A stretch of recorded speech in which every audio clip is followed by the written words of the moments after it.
Time to move out of the house and into a shed or building that you're going to build in the backyard. Uh, SketchUp. If you don't have it loaded already, it's loaded into your Google Drive. And if you come here, you can go down to more apps and connect to more apps, and then you'll want to load SketchUp. You may get a red pop-up blocker. You have to approve that. In SketchUp, I like to say it's all just one line at a time. So, the pencil tool will create one line at a time. And I'm going to show you how to build the start here.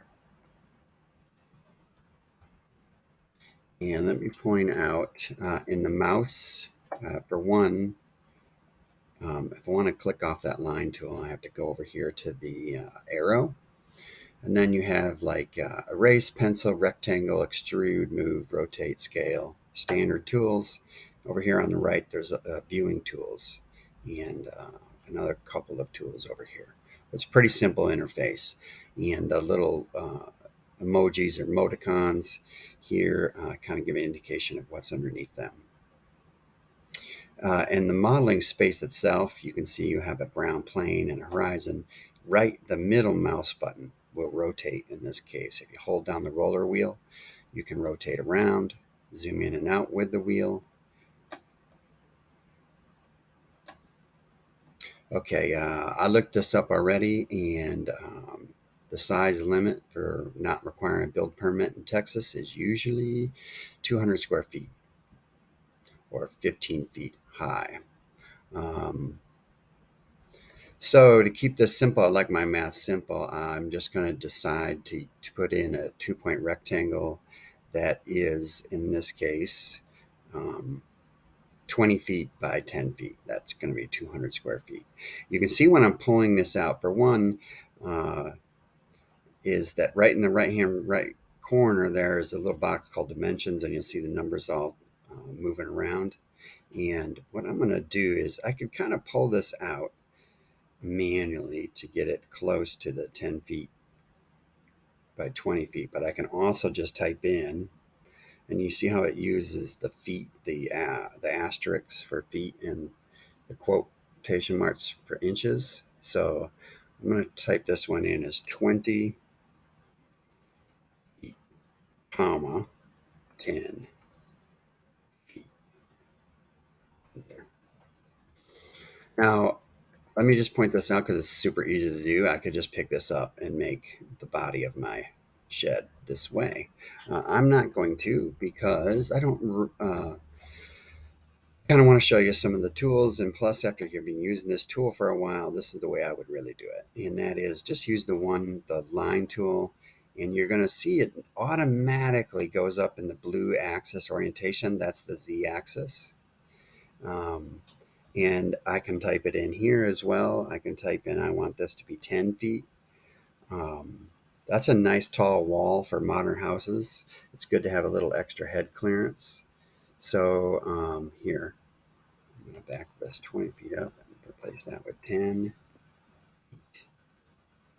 Enter. Now, watch this. So the tool will also go along standard coordinate axes. And so basically it's going to go down here along this X. In this space, these blue, red, and green axes are actually more like north, south, east. Like red would be north, south, green would be east, west, blue is the vertical axis. But I never like to get too caught up. It doesn't matter for the most part.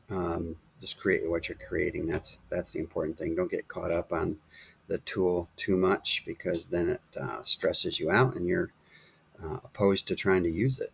So, okay, so you saw there, if I click on that corner, you see how I pushed that dash? I was looking for that. And that's a neat way to construct. It shows you kind of a projected line. Is this where you mean to go to? And in this case, that was. And so you see how it automatically clicks to these. And so I'm going to create another one here. You'll see, there it is. I see that tail, and there it is, the blue axes, the vertical axes. So I got a kind of cutaway here that I'm going to work with. I could obviously just come in here and finish this out. And maybe I will, because it'll give me a chance to show you the other trick here. See how I'm trying to get it to reference that one and it's struggling. Sometimes um, it has a lot to do with the view that you're looking at it in. So if I, for example, you'll see I just kind of went to a more vertical view to make sure it knew I was looking for that.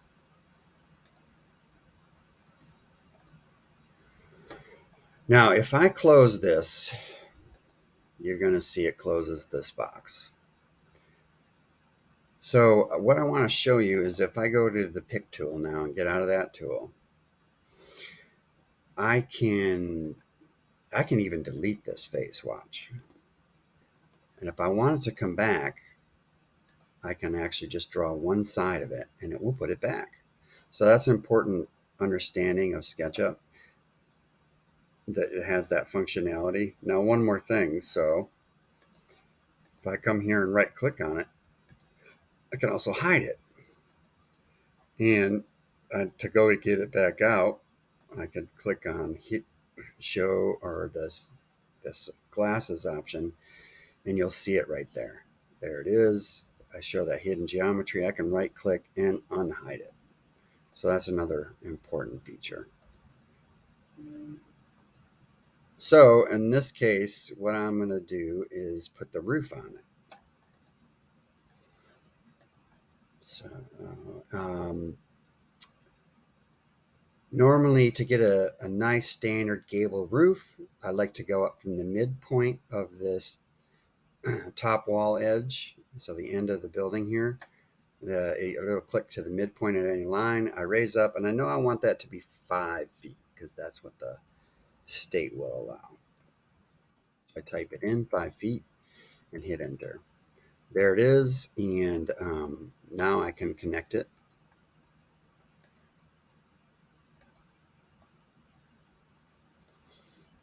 And dare I make this one to the midpoint. If I tell it, it maybe, yep, there it is. I knew it, and I clicked and I click.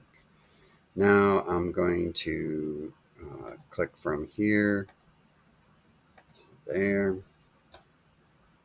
from there to there. And I can get in here and actually delete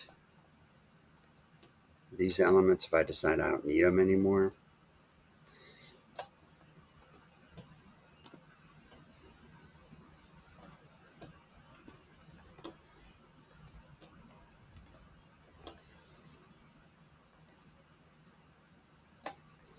Voila. Um, so what what I'm going to have us do is let's add some cooler features. I can show you how to put in framing the wall, and we could put in windows, doors, uh, and start to do that, kind of finish it out. What I'm going to do is I'm going to highlight that side of the roof, and I'm going to hold control on the keyboard when I do this so I can get multiple faces. And then I'm going to go ahead and hide those for right now. I'm thinking with this nice tall ceiling, I could put like a loft bedroom up here, and then I have a nice open space. I could put a bathroom in the corner over here, maybe a private bath, but then have enough space for my small little living room, maybe with a little uh, kitchenette or island down there. And so one of the first things I'm going to do is go ahead and put in that loft. So I'm going to go ahead and just click over here. Oops. I think my orientation, you see how it's not really, there it is. I'm not really sure what orientation I was shooting for there. So it looks like an 8x10. I think that would work pretty good for me. So I'm just going to type that in, 8 foot comma 10 feet. And I'm going to need some kind of stair to get up there. Now, maybe this is a good chance for me to show you. In this case, I might actually go and shop for this in this 3D warehouse. Um, and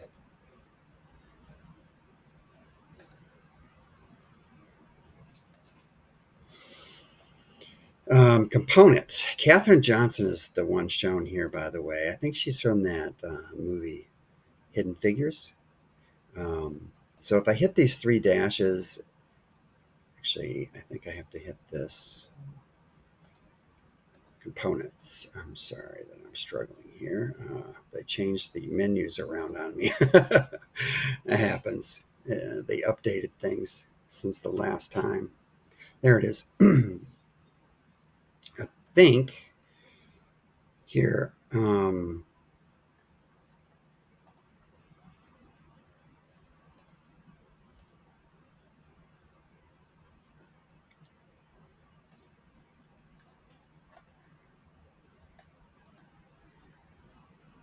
Okay, I think this may be their new menu. I'm gonna just type in a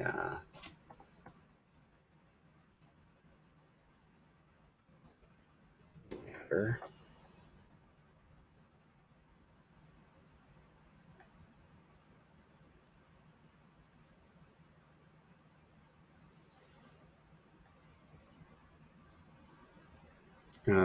It's not too hard to make stuff like this in SketchUp, and so some of the time you have to decide um, if you want to just make it.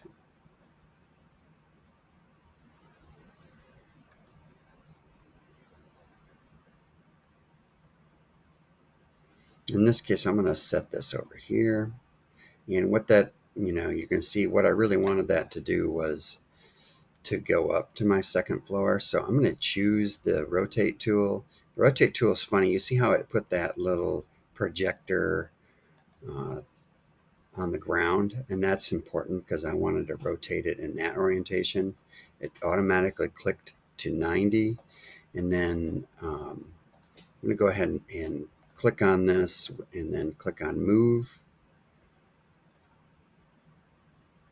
kind of get this into position manually. And then I'm not saying we would really want to use a ladder to get all the way up to our second floor here, but I'm going to scale this.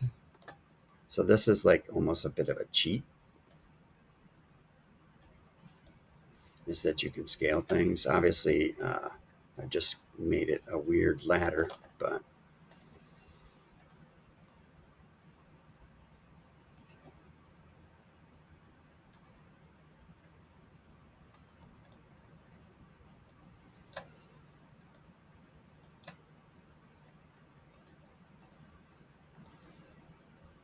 okay.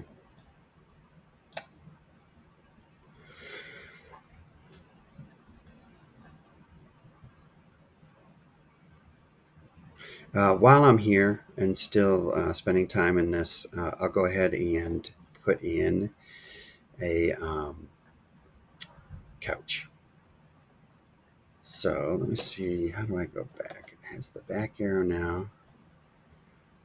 And I'm going to type in couch wherever it will let me type. I think I have to scroll back up maybe. Dun, dun, dun. Um, just click on 3D Warehouse. That's it. All right.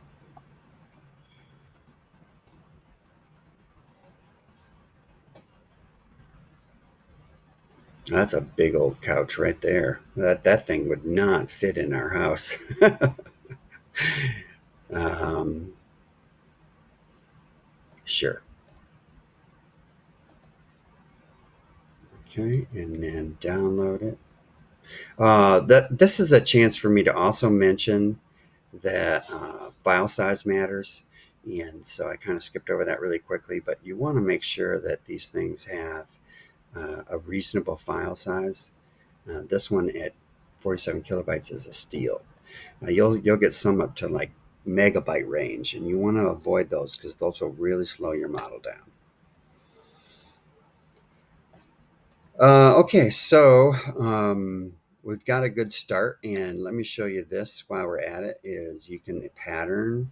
So you come here to those are rendering view tools, but you'll scroll up here, and under materials, you can start to. Um, if I hit the search option here, I get materials broken down by different categories.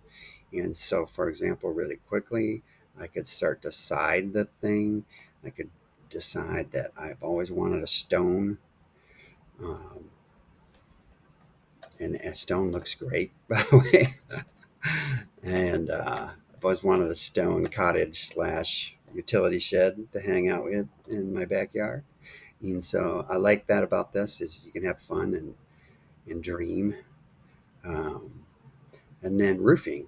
Why don't I pick? It almost makes sense to do more of that metal roofing look. So I'll go ahead and go for that. And I think what we'll next work on getting is some window and door elements and build some wall and some framing elements, but that will be in the next video.